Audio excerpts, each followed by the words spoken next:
bullpen. I don't even think, I understand the analytics argument, all that. I think really what it is he instilled into that bullpen the thought of, I believe in you, you can do it. Well, yeah, and he went to guys in different situations, and everyone accepted the challenges, was willing to do it.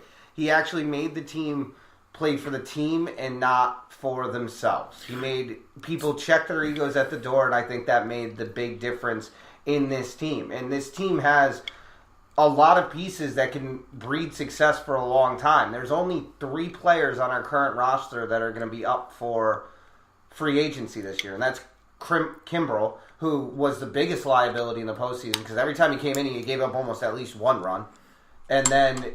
And he's supposed to be the closer. And then the other ones, I believe, are Pierce, who's probably going to get re-signed as a utility guy after what he just did. They picked up Chris Sale's option today. Well, Chris Sale also had the option to leave. Yeah. So Chris Sale agreed to stay, which I think after winning the World Series, he wasn't going to go anywhere. He's also won a Cy Young there. Had he not gone out with the injury, he might have won the Cy Young this year. Although, you never know. He's crazy. He's a lunatic. But yeah. that being said, in that Game 4, before Hill comes out, he's cursing up a storm in the dugout, yelling at anybody who will listen to him, just begging somebody to do something. He's like, this guy's not that good of a pitcher. Will somebody fucking do something, please? He's got 2 fucking pitches, for God's sakes. I mean, we have no idea. Chris Sale is the type of crazy that you're worried. Like, he'll go into your locker room, not like the jerseys, and cut them up.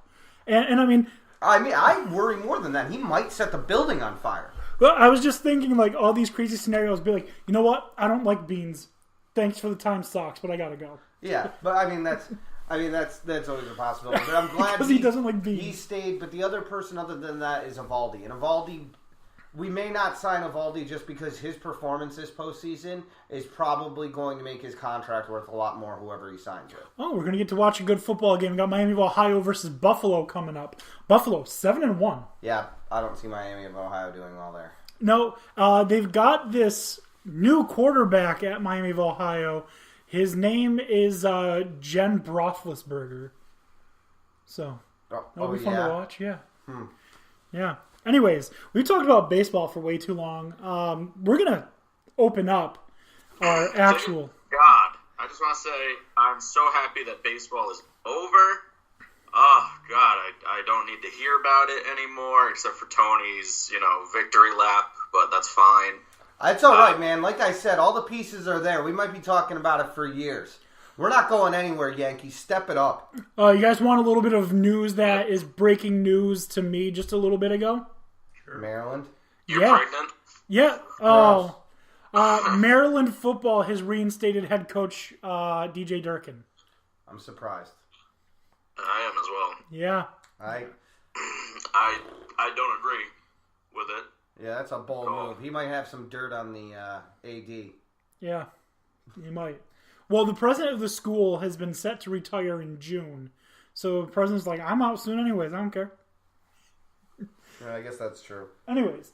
If I'm a new president coming in, do you fire him? Because if he's like, it's a good way to lose the student body and, I would, just to set a tone. Like, listen, we're raising our standards when I walk in this building, and everybody take notice.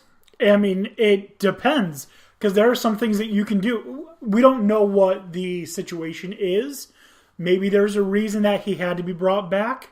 Maybe something in his contract or whatever.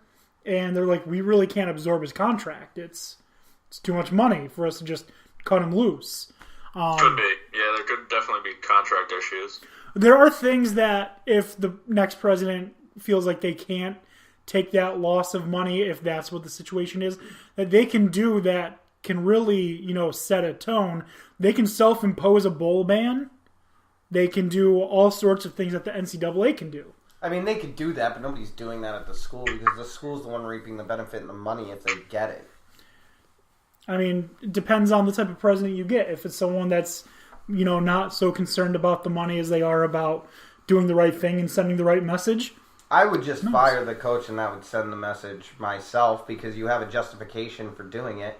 I wouldn't punish the team because I wasn't here when that happened. It didn't happen under my watch, but I would set the tone as far as the standard of what I'm willing to accept, and I already have enough information and enough, reason to fire him anyway. Okay.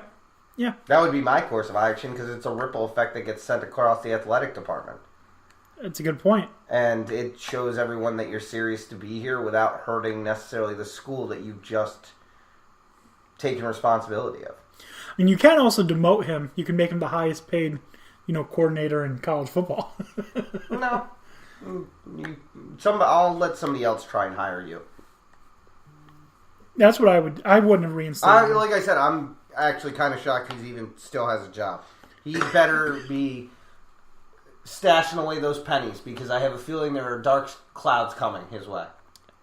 I am hoping that he will do the right thing and step down. I wouldn't back it out. I don't know. Anyways, let's get to a better topic. Let's do our mid-season NFL awards. So we have, let's see, that's 1, 2, 3, 4, 5, 6, 7 different awards that get given out annually at the end of the year. Comeback Player of the Year, Coach of the Year, Defensive and Offensive Rookie of the Year, Defensive and Offensive Player of the Year, and MVP. So I'm going to leave it up to you guys because I really don't have a preference. Do you want to start with the MVP and work your way to the least important, or do you want to start with the least important and work your way to the MVP?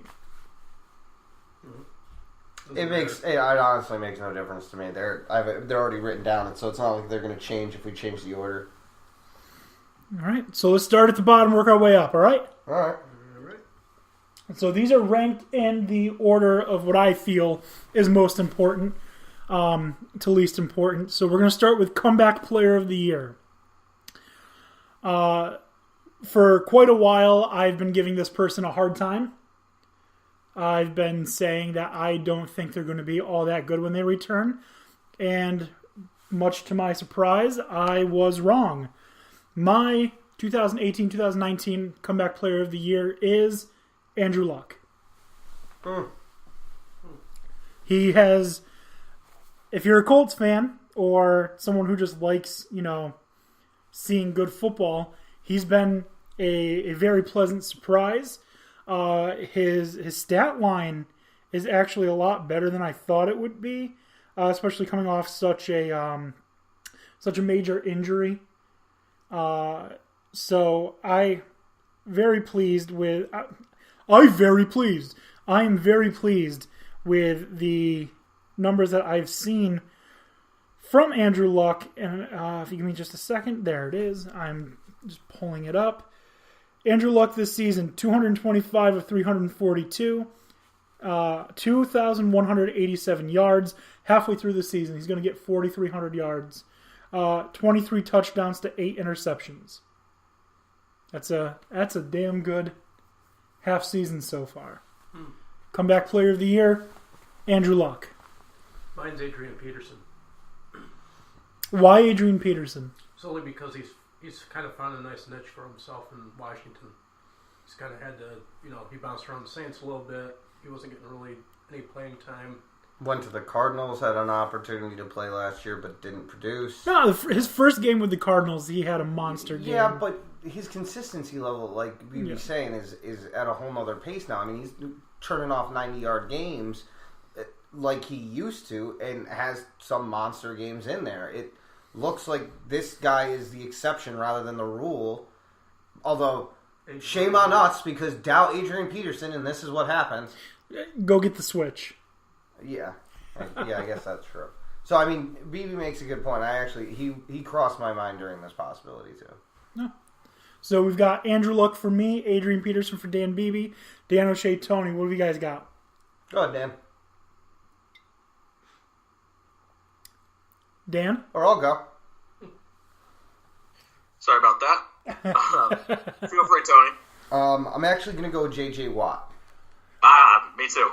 All right. Well, then we kind of have the same thought process. I don't necessarily believe that there's not a chance that Andrew Luck will be the comeback player of the year because if he wins more games, he's just their team's not winning right now, and I don't know that it's Andrew Luck's fault. I've been impressed with. Well, they did just beat the Raiders pretty handily. But And they also- it is the Raiders. They also beat the Bills pretty easily too. Yeah, but that's like what? Okay, I don't watch those games because for the same reason I don't watching videos where children are getting assaulted by adults. That's Okay, that's the equivalent of the matchup in these situations. It's not fair. These teams are crippled. Beating the Bills is like taking a tricycle from a preschooler. Yeah, it's not fair. It's just not okay. Other notable players that you could have gone with: Deshaun Watson, Odell Beckham Jr., Aaron Rodgers coming off of a bad injury last year. Mm-hmm. But I like the fact that we're seeing J.J. Watt play more up to his standards, building himself back to where he was. I mean, you're talking about a guy that has 80 tackles on the season, 8 sacks, 30 tackles. 30 tackles. I'm getting the numbers mixed up. 30 tackles, 8 sacks, 4 forced fumbles.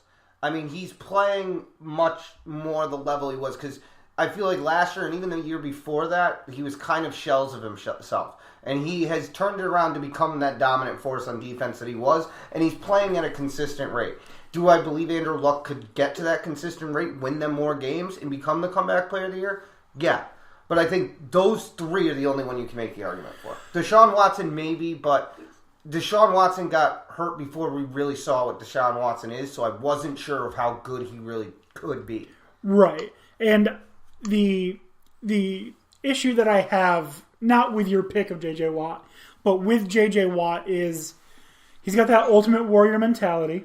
He played hurt, and that's really, playing with a minor injury caused his major injuries. Yeah. So he did it to himself, which is a stupid thing to do. But again, if you are the type of competitor that I think J.J. Watt is, you're going to be on that field until you can't.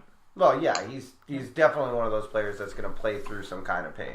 And Deshaun Watson, it's hard for me to say comeback player of the year when you didn't really have a year.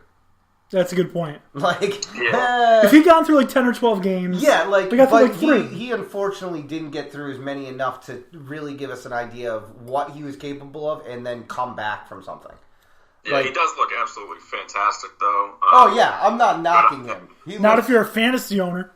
Oh, that's not true. I had him on my bench, and boy, do I regret that indecision. 1 game. He's had 1 good That's not game. true at all. That is not true at all. I will pull up the stats because I own multiple stock in Deshaun Watson. Me too. He's disappointed me severely. Anyways, that being said, I also have on these other teams that he's benched, I have Carson Wentz and Patrick Mahomes. Okay. So I'm not starting Patrick Mahomes. Exactly. So just to recap, for me, it was Andrew Luck. Dan Beebe was AP. And for Dan O'Shea and Tony, they both had J.J. Watt. Coach of the Year. This one was a 2-way tie, and I made up my mind at the very last second. So I'll give you my runner-up, and then I'll give you my winner. My runner-up was Andy Reid. Mm-hmm. Okay. My winner, obviously, Sean McVay. Okay. Out there, and he's got the Rams undefeated right now, looking like they're obviously going to be the NFC representative for the Super Bowl. Probably the Super Bowl champs if they play the same way they have all season. They're just getting better. Did you see who they added today? Yeah, Flowers Jr. Yeah. They're trying to create almost like what they had with the 4 linemen they had back in the 60s. Fearsome Foursome. Yeah, in the 70s, but they're doing it as like the terrible 3s. Because they are 3, they're more of a 3-set team with Sue. But now you have Sue, you Aaron have Donald, and you have Dante Fowler Jr. Fowler Jr. Jesus. Like they're doing what MLB teams do at the trade deadline. Let's get a few more pieces and see if we can't just dominate this thing. Yeah. That's what they're doing, and It is. I give them credit because it's a great strategy. And that defense, I mean, I didn't think you could really make that defense much better, but they went out and did it today, which is ridiculous. And offensively, you really don't need anything other than Todd Gurley. Todd Gurley allows people like Woods to succeed. Yeah, and there were some surprises to me. And Cooper Kupp could be back soon, actually, surprising enough. I thought with that injury he was going to be out for a while. Yeah, I mean he's been out for 3 weeks. Yeah, but But you thought it was remember like the an 8 to video, 10 like yeah. you saw that and you were like, well, that looks like it's something that ends with a CL. Yeah,